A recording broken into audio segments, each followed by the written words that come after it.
नमस्कार, मैं हूं जुम खान। दिन भर की खबरों में सबसे पहले डालते नजर आज के मुख्य समाचारों पर। कांग्रेस की सरकार 2021 में अपने कर्मों से जाएगी, बोले चुनाव प्रभारी भैरव सिंह। कुंजा नहर पर घाट निर्माण की मांग, सर्व समाज से जुटाया जा रहा समर्थन। हिसारिया मार्केट में फैली गंदगी, दुकानदार और राहगीर परेशान, नगर परिषद ने नहीं दे रही ध्यान। यातायात शाखा में मनाया गया सरदार वल्लभ भाई पटेल का जन्मदिन। अब खबरें विस्तार से। हनुमानगढ़ दौरे पर भाजपा के चुनाव प्रभारी भैरव सिंह ने कहा कि कांग्रेस की सरकार 2021 में अपने कर्मों से जाएगी। वे शनिवार को पंचायत समिति और जिला परिषद की चुनावी दौरे को लेकर संबोधित कर रहे थे। चुनाव प्रभारी सियोल ने कहा कि हनुमानगढ़ जिले में भाजपा ने 7 पंचायत समिति, जिला परिषद के 29 जोन के लिए प्रत्याशियों की चयन प्रक्रिया शुरू कर दी है। मंडल व जिला स्तर पर लोगों की प्रत्याशियों को लेकर सहमति बनेगी, क्योंकि लोगों में पार्टी के प्रति काफी स्नेह है। उन्होंने कहा कि लोगों का आशीर्वाद मिला तो 7 पंचायत समिति में भाजपा के उम्मीदवार जीतेंगे। हनुमानगढ़ जैसे जिले में भारतीय जनता पार्टी ने जैसे 7 पंचायत समिति और अपने जैसे आपके जिला परिषद के 29 जो जॉन हैं, 29 जिला परिषद सदस्य, उनके लिए जैसे प्रत्याशियों की चयन प्रक्रिया ये जैसे लगभग आज शाम तक हमारी पूरी हो जाएगी। अच्छे प्रत्याशियों की जैसे कार्यकर्ताओं से जैसे राय लेके और सर्वसम्मति के द्वारा जैसे मंडल स्तर और जिला स्तर तक ऐसा लगभग जैसे यही लोगों की सहमति बन जाएगी। और मुझे उम्मीद है, और जिस प्रकार से लोगों में भारतीय जनता पार्टी के प्रति जो स्नेह और आशीर्वाद आम किसान का और ये जैसे युवाओं का जो मिल रहा है, 7 की 7 पंचायत समिति हनुमानगढ़ की हम लोग भारतीय जनता पार्टी में जीतेंगे। और हनुमानगढ़ का जिला प्रमुख और उप जिला प्रमुख भी भारतीय जनता पार्टी का होगा, क्योंकि कांग्रेस की जो 2 साल के कार्यकाल के अंदर आम जनता, आम किसान, जैसे युवा और जिस प्रकार से पीड़ित है, कानून की व्यवस्था देखो, किसी भी ये दूसरे सेक्टर में, किसी भी ग्राम पंचायत के अंदर आज देखो भाई साहब 2 साल कांग्रेस का राज आ गया, एक तसल्ला सीमेंट या एक तसल्ला कंक्रीट नहीं पड़ी। ये सिर्फ अशोक गहलोत साहब अपनी सरकार बचाने के लिए 5 स्टार और ऐसे 7 स्टार होटलों के अंदर ये जो मौज कर रहे हैं। इनको जनता से कुछ नहीं पड़ा है। इन्होंने जो सत्ता जो है वो झूठ बोलकर इन्होंने हत्याई थी। ये अपने कर्मों की वजह से ही जाएंगे। इन्होंने ये कहा था कि पूरे राजस्थान के किसानों का संपूर्ण कर्जा माफ़ी करेंगे। आज दिन तक जो किसान इनका इंतज़ार कर रहे हैं, इंतज़ार करते करते किसानों ने आत्महत्या तक जैसे शुरू कर लिया।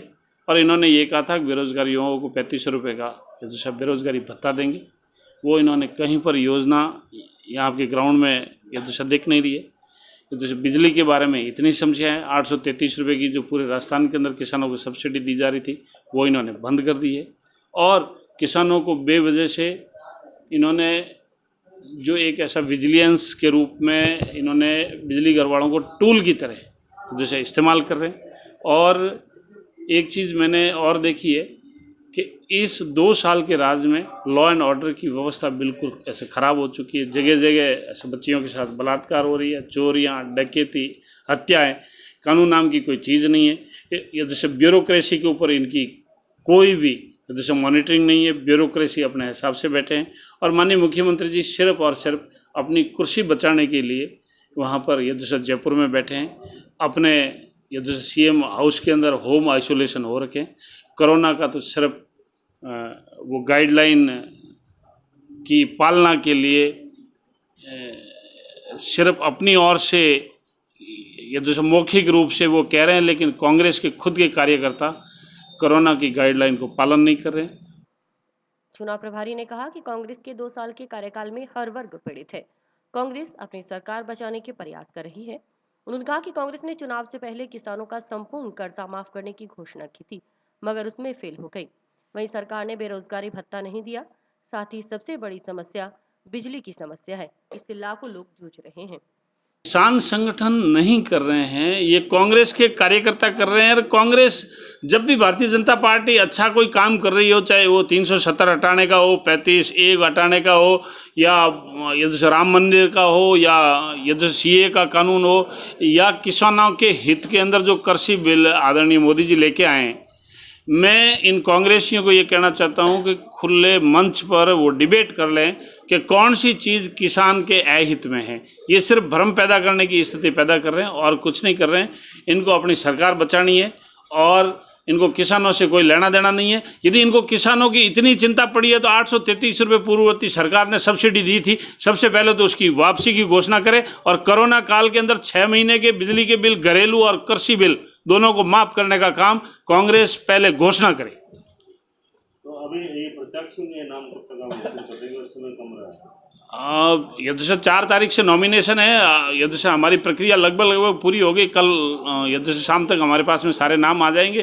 फिर यदि से नाम को मंडल स्तर से जिला स्तर और जिला स्तर से यदि से प्रदेश स्तर तक लेके जाएंगे। सर्वसम्मति से सबके नाम जैसे तय हो जाएंगे और भारतीय जनता पार्टी के अंदर मजबूत कार्यकर्ता और जनता के अंदर जो एक विश्वास की भावना है वो सिर्फ भारतीय जनता पार्टी के ऊपर ही ये तो विश्वास की भावना है। कांग्रेस के ऊपर जनता को विश्वास ही नहीं रहा साहब, इसलिए पूरी जनता का कांग्रेस के ऊपर से भरोसा उठ चुका है। जंक्शन खुंजा नहर पर घाट निर्माण की मांग को लेकर पूर्वांचल समाज के लोग सिंचाई विभाग कार्यालय का घेराव करेंगे। वक्ताओं ने बताया कि यह छठ पर्व पूर्वांचल समाज का बड़ा त्योहार है। इस दिन लाखों श्रद्धालु नहर में खड़े होकर सूर्य भगवान को अर्घ्य देते हैं, मगर घाट निर्माण नहीं होने की वजह से पूजा अर्चना में परेशानी होगी। जंक्शन में खुंजा नहर पर घाट के अधूरे निर्माण कार्य को पूरा कराने की मांग को लेकर पूर्वांचल वासियों की ओर से 2 नवंबर को सिंचाई विभाग के मुख्य अभियंता कार्यालय का घेराव किया जाएगा। सुबह 10 बजे होने वाले घेराव प्रदर्शन को लेकर पूर्वांचल वासी समाज की संस्था श्री सार्वजनिक छठ महोत्सव प्रबंध समिति के पदाधिकारियों और सदस्यों की ओर से सर्व समाज का समर्थन जुटाया जा रहा है।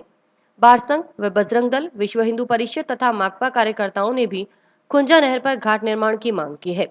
वहीं इस संबंध में पूर्व सिंचाई मंत्री डॉक्टर राम प्रताप ने भी पूर्वांचल समाज के प्रमुख त्योहार के लिए घाट निर्माण को जरूरी बताया।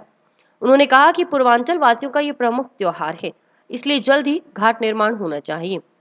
श्री सार्वजनिक छठ पूजा महोत्सव प्रबंध समिति कमेटी प्रभारी केशवपाल ने बताया कि नहर पर कुल 1500 फीट का निर्माण होना था, जबकि अभी तक महज 600 फीट ही घाट का निर्माण हो पाया है। ऐसे में 900 फीट एरिया में निर्माण होना बाकी है। बार बार अवगत करवाने के बाद कोई समाधान नहीं हो रहा। समिति के दयाशंकर ने बताया कि सोमवार इस मांग को लेकर बड़ा आंदोलन किया जाएगा। इसमें सभी धार्मिक, सामाजिक और राजनीतिक संगठनों का सहयोग लिया जाएगा। देखिए ये घाट है वो ये यहाँ से है हमारे भाइयों बहनों के लिए छठ पूजा के लिए बहुत ज़रूरी है, क्योंकि छठ पूजा के टाइम में महिलाएं भी जाती है, बच्चे भी जाते हैं।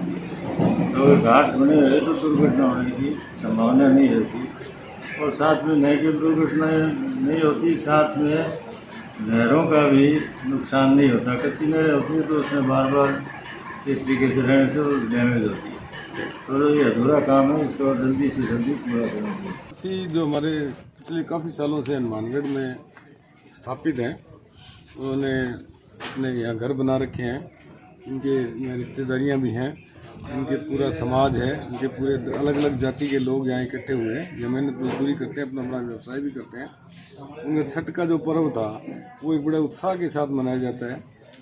नहर के ऊपर ये लोग सुबह 4 बजे उठ के स्नान करते हैं, सारे लोग पानी के अंदर खड़े होकर अपनी मन्नत मांगते हैं। एक धार्मिक आस्था का एक बहुत बड़ा पर्व है, सभी धर्मों के सभी जातियों के लोग उसमें होंगे। तो उसके लिए बहुत पुरानी मांग है कि यहाँ वो घाट बना दिए जाएं, परंतु बार बार इनको निवेदन करने के बाद भी इन्होंने कुछ नहीं किया। पिछले दिनों हम लोग मिले थे तो इन्होंने आश्वासन दिया था कि हम ये घाट बना देंगे, पर सारा नहीं, कुछ पार्ट इसका बना देंगे। उसके लिए इन्होंने दिखावे के लिए वहाँ सीमेंट बजरी वगैरह डाली और उसके पुरुष को बड़ा प्रचार किया, हम घाट बना रहे हैं, ये कर रहे हैं, वो कर रहे हैं, पर उन्होंने कुछ भी नहीं किया, काम शुरू नहीं हुआ। कल 2 बजे सिंचाई विभाग का घेराव पूर्वांचल वासियों द्वारा किया जाएगा और वो घेराव जब तक मांग पूरी नहीं होगी वो घेराव उसी तरह से रहेगा। छठ प्रबंधन समिति ने 2 नवंबर को वहाँ पर अपने सिंचाई विभाग कार्यालय पर कार्यक्रम रखा है। तो वहाँ पर अब उन्होंने भारतीय कम्युनिस्ट पार्टी मार्क्सवादी से समर्थन की अपील किया। तमाम पार्टी के साथियों ने ये कहा है कि ये लोगों के आस्था का सवाल है और बहुत ही आवश्यक है कि नहर के ऊपर घाट बनना चाहिए ताकि लोगों को एक सुविधाएं मिले। हमारी पार्टी उनके साथ है और पूरे जोश के साथ तमाम पार्टी कार्यकर्ता इस कार्यक्रम में भाग लेंगे। तो विश्व हिंदू परिषद बजरंग दल पूर्वांचल वासियों की इस मांग के साथ है। विश्व हिंदू परिषद बजरंग दल जरूरत पड़ी तो हिंदू समाज के इस प्रमुख त्योहार के लिए हम बड़ा आंदोलन जो है वो भी तैयार करेंगे। नहीं तो प्रशासन को ये चाहिए कि पूर्वांचल वासियों की जो ये मांग है इसको पूर्ण किया जाए। इसके साथ ही ये आंदोलन समाप्त होगा, नहीं तो आंदोलन चलता रहे। जिला पुलिस अधीक्षक व पुलिस हेडक्वार्टर के निर्देशानुसार शनिवार को यातायात शाखा में सरदार वल्लभ भाई पटेल का जन्मदिन मनाया गया। इस उपलक्ष्य में राष्ट्रीय एकता दिवस भी मनाया गया।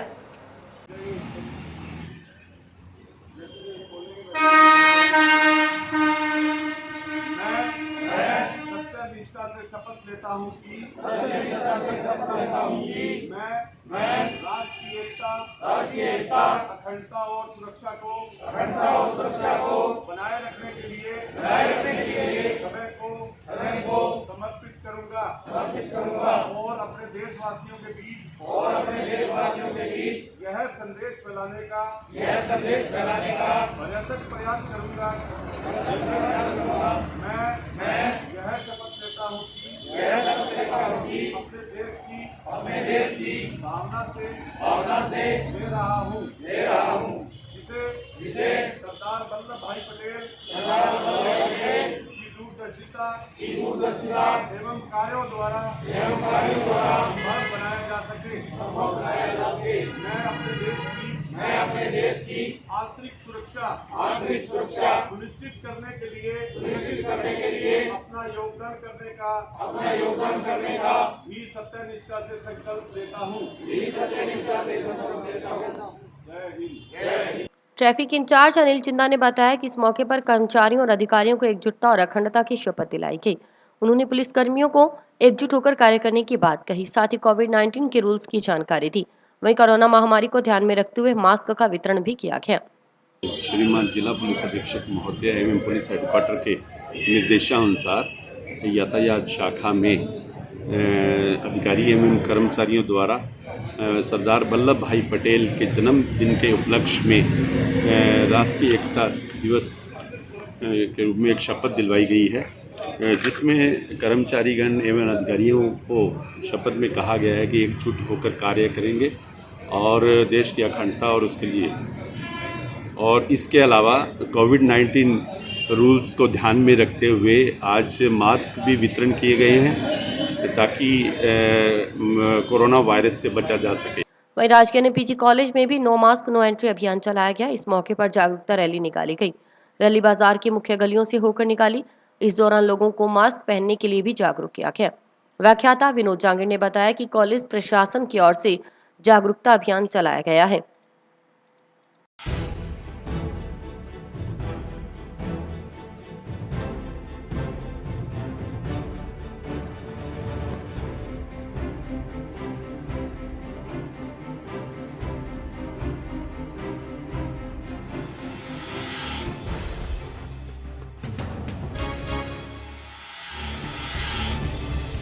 माननीय मुख्यमंत्री महोदय की पहल पर राजस्थान सरकार के निर्देशानुसार महाविद्यालय स्तर पर नो मास्क नो एंट्री अभियान और जन आंदोलन चलाया गया, जिसमें मुख्य रूप से महाविद्यालय की एनसीसी, एनएसएस और स्काउट गाइड के स्वयंसेवकों द्वारा इसमें भाग लिया गया और यहाँ पर आज रैली का आयोजन किया गया। यह रैली मुख्य रूप से महाविद्यालय से लेकर बाजार के मुख्य बाजार में होती हुई रवाना हुई और इस रैली को मुख्य रूप से प्राचार्य महोदय नरेंद्र सिंह भंबू ने रवाना किया।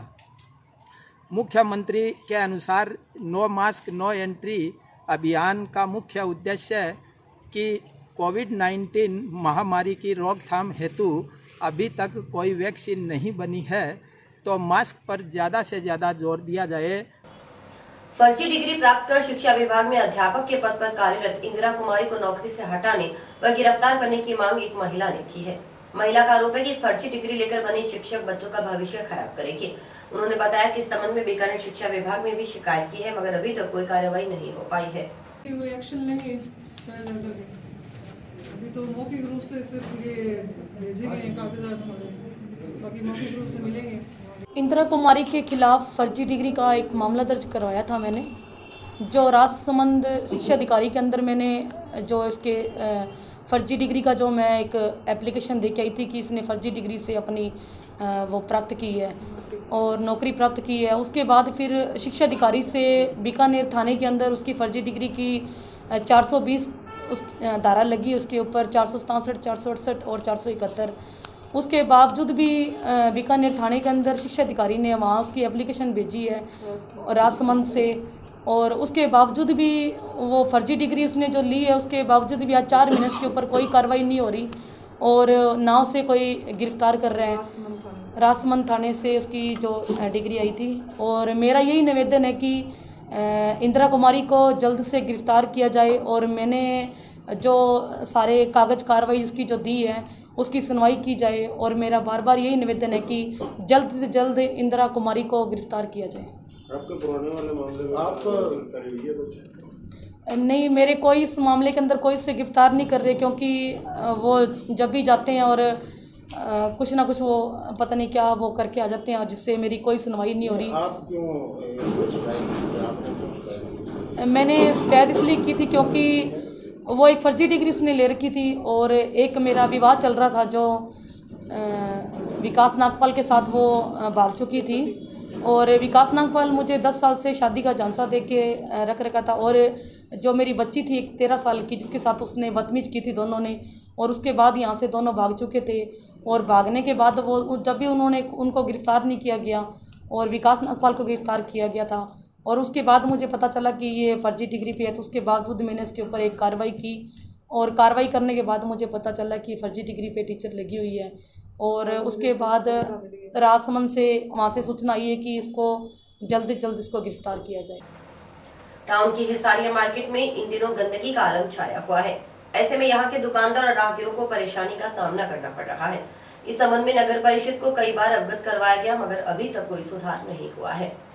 दुकानदार अजय कुमार ने बताया कि अगरसन चौक हिसारिया मार्केट में चारों ओर गंदगी के ढेर लगे पड़े हैं। यहाँ फैली गंदगी पर दिन भर आवारा पशु मुंह मारते हैं, साथ ही दिन भर बदबू उठती है। सफाई कर्मचारी कई दिनों तक यहाँ सफाई नहीं करते। खास बात यह है कि शहर का मेन चौक है, फिर भी यहाँ सफाई नामात्र की है। वहीं यहाँ पड़े कचरा पात्र की भी सफाई नहीं हो रही। उधर दीपावली का सीजन है, दुकानों के आगे हमेशा गंदगी पड़ी रहने से ग्राहकों को परेशानी हो रही है। सर हिसारिया मार्केट चौक, अगरसन चौक, यहाँ पर गंदगी की बहुत परेशानी है। आने जाने वालों को बदबू आती है, खाने पीने वालों को बदबू आती है, इसीलिए गंदगी से बहुत परेशान है। हमने यहाँ जो दुकान के सामने इस टाइम दीपावली का माहौल है, तो इस टाइम इतनी जो गंदगी फैली हुई है, हम इस गंदगी से बहुत ज़्यादा परेशान हैं। जो हमारे शॉप के आगे इतना कचरा फैलता है, हम इस समस्या का कोई समाधान नहीं है, कोई नगर पालिका कोई एक्शन नहीं ले रही इस टाइम। अब जल्द से जल्द कोई आगे सुनवाई की जाए। और अब देखो, अब दीपावली का इस टाइम है, देखो इतनी जो गंदगी है, जो यहाँ पे गाय वगैरह कचरा खाती है उनको भी ज़्यादा परेशानी होती है। इतना गंदा मटेरियल फेंक रखा है जिससे जानवरों को और बिल्कुल बीमारी जो मलेरिया वगैरह इस टाइम आगे इस टाइम डेंगू वगैरह फैल रहा है, तो इससे बहुत ज़्यादा नुकसान है। ठीक है, यहाँ शहर के बीच में हिसारिया मार्केट के पास में इतनी गंदगी पड़ी है कि सभापति जी ने अभी मीटिंग भी ली थी दिवाली के अवसर पर कि भाई साफ़ सफाई के बारे में, तो यहाँ पे ऐसा कुछ नहीं लगा। आवारा पशु आते हैं, यहाँ गंदगी इतनी है कि खा के उसको पशु बीमार हो जाते हैं। और तो और कि यहाँ पे कोई खाने पीने की व्यवस्था है, जो कस्टमर वगैरह आते हैं खाते हैं, वो बीच में छोड़ के चले जाते हैं।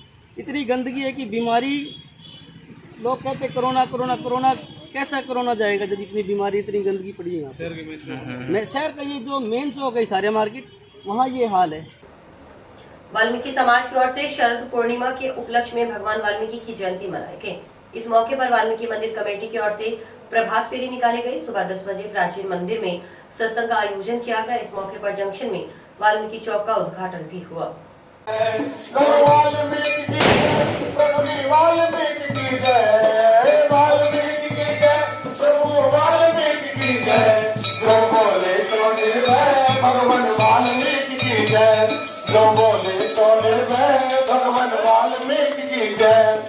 जो भी श्रद्धा भाव चढ़ाए, जो भी श्रद्धा भाव चढ़ाए, जो भी श्रद्धा भाव चढ़ाए, कलेश सभी मिट जावे, विघ्न कलेश सभी मिट जावे। जो भी श्रद्धा भाव चढ़ाए, जो भी श्रद्धा भाव चढ़ाए, विघ्न कलेश सभी मिट जावे, विघ्न कलेश सभी मिट जावे। जो भी श्रद्धा भाव चढ़ाए, जो भी श्रद्धा भाव चढ़ाए, विघ्न कलेश सभी मिट जाए, विघ्न कलेश सभी मिट जावे। जो भी श्रद्धा भाव चढ़ाए, जो भी श्रद्धा भाव चढ़ाए, विघ्न कलेश सभी मिट जावे, विघ्न कलेश सभी मिट जावे। जो भी श्रद्धा भाव चढ़ाए, श्रद्धा भाव चढ़ाए, कलेश सभी मिट जावे, विघ्न कलेश सभी मिट जावे। जो भी श्रद्धा भाव चढ़ाए, जो भी श्रद्धा भाव चढ़ाए, विघ्न कलेश सभी मिट जावे, विघ्न कलेश सभी मिट जावे। जो भी श्रद्धा भाव चढ़ाए, जो भी श्रद्धा भाव चढ़ाए, विघ्न कलेश सभी मिट जाए, विघ्न कलेश सभी मिट जावे। जो भी श्रद्धा भाव चढ़ाए, जो भी श्रद्धा भाव चढ़ाए, विघ्न कलेश सभी मिट जावे, विघ्न कलेश सभी मिट जावे। जो भी श्रद्धा भाव चढ़ाए, बोले तो निर्भय वाल्मीकि भगवान की जय, जो बोले खुशहाल वाल्मीकि मंत्री काल, जो बोले खुशहाल वाल्मीकि मंत्री काल।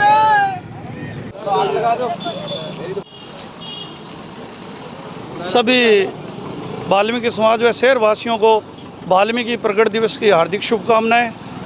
आज रेचादा बार 25 तारीख को वाल्मीकि जी का प्रकट दिवस है, जिसके अंदर सुबह 4 बजे वाल्मीकि मंदिर कमेटी से प्रभात फेरी का आयोजन किया गया। वाल्मीकि मंदिर से लेके वाल्मीकि प्राचीन मंदिर होते हुए सेक्टर 12 के अंदर प्रभात फेरी का आयोजन किया गया। बाद में 10 बजे प्राचीन मंदिर के अंदर सत्संग भी की गई।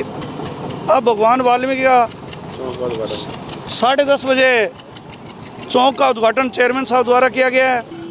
आज शरद पूर्णिमा के दिन भगवान वाल्मीकि की जयंती मनाई जाती है और वाल्मीकि समाज इसको बड़ी धूमधाम से पूरे भारतवर्ष में क्या पूरे वर्ल्ड में जहाँ भी वाल्मीकि समाज रहता है इसको बड़ी धूमधाम से मनाया जाता है कि महर्षि वाल्मीकि जी ने भगवान श्री राम के पुत्र लव और कुश, जिनको शिक्षा और दीक्षा भगवान वाल्मीकि जी ने दी और उनके अंदर इतना यश और इतनी विद्या उनको सिखाई गई कि उन्होंने भगवान राम की सेना को भी हरा दिया था। तो महर्षि वाल्मीकि जी ने सीता माता को अपना आश्रय दे करके और लव और कुश का जन्म अपनी कुटिया में कराया। तो ये भी एक संदेश जाता है कि वाल्मीकि समाज तो हमेशा ही जो है सबकी सेवा करता है, सबको आश्रय देता है। तो मैं आज इस वाल्मीकि प्रकट दिवस पर सभी वाल्मीकि समाज और सभी शहरवासियों को इसकी शुभकामना देता हूं। और इसी तरह जैसे हमारे गुरु महर्षि वाल्मीकि जी ने लोगों को आश्रय दिया, उनकी सेवाएं की, उसी तरह हम भी जीवन भर जब तक रहें तब तक सेवाएं करते रहें। अड़वंश शिव मंदिर में हर वर्ष की भांति इस बार भी शरद पूर्णिमा पर्व हर्षोल्लास के साथ मनाया गया। इस मौके पर सेवादारों ने 1.25 मण दूध की खीर बनाई।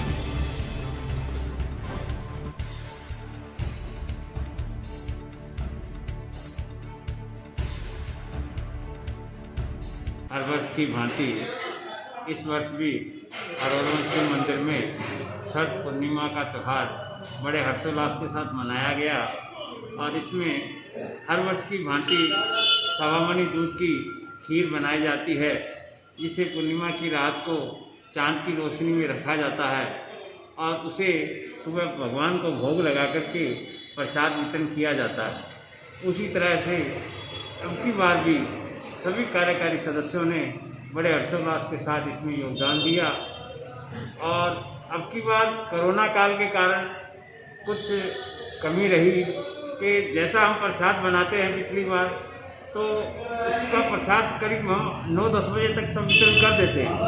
अब की बार प्रसाद काफ़ी लोगों का कम आने की वजह से प्रसाद का काफ़ी तादाद में बच जाना और देर तक चलते रहना और लोगों का कम आना ये कोरोना का कारण रहा। टाउन स्थित पीरखाना में शनिवार को शिव परिवार और बालाजी महाराज की मूर्ति की प्राण प्रतिष्ठा करवाई गई। सेवादारों ने बताया कि पूर्णिमा की रात को चांद की रोशनी में खीर को रखा गया। इसके बाद भगवान को भोग लगाकर लोगों को वितरित की गई। कोरोना काल के चलते इस बार श्रद्धालुओं की संख्या कम रही। वहीं सेवादारों ने ईश्वर से कोरोना महामारी से मुक्ति दिलाने की प्रार्थना भी की। जय काला वीर बजरंगी, हर हर महादेव। जय काला साला सरारे वापेला, बोल साचे दरबार की जय। जय काला दुनिया लालदा, बोल साचे दरबार की जय। आज टाउन पीरखाना के अंदर श्री बालाजी महाराज की मूर्ति स्थापना की गई है। जय मंदिर बहुत ही प्रधान जी की कृपा से, प्रधान जी के उनके कर्मों से बहुत ही बढ़िया ढंग से बनाया गया है। इसमें तकरीबन 21 लाख रुपया मंदिर में बनाने में खर्च हुआ है और आज बहुत संख्या में श्रद्धालु दर्शन करने हुए आए हुए हैं और इस दर्शन के बाद भंडारे का भी बड़ा प्रोग्राम रखा गया है। आज सुबह सबसे पहले 2 घंटे के लिए पूजा थी। आज पूजा के बाद बालाजी की प्राण प्रतिष्ठा मूर्ति की स्थापना की गई है और हमारे गद्दीदार श्री बाबा हरवंशलाल जी डाबाली वाले उनके कार कमलों से अपने वेलकम का फीता काटकर मूर्ति का शुभ शिलान्यास किया गया। में बालाजी की मूर्ति स्थापना की गई है, उसको जयपुर से मंगवाया गया है। शिव परिवार की भी स्थापना की गई है। इस मंदिर पर लगभग 21 लाख रुपया खर्चा है जो कि जनता की सेवा से हमने लगाया है। हम धन्यवाद करते हैं जिन्होंने इस मंदिर में पैसा लगाने के लिए हमें दिया। और इसी के साथ समाचार समाप्त हुए। रोजाना देखते रहिए समाचार। नमस्कार।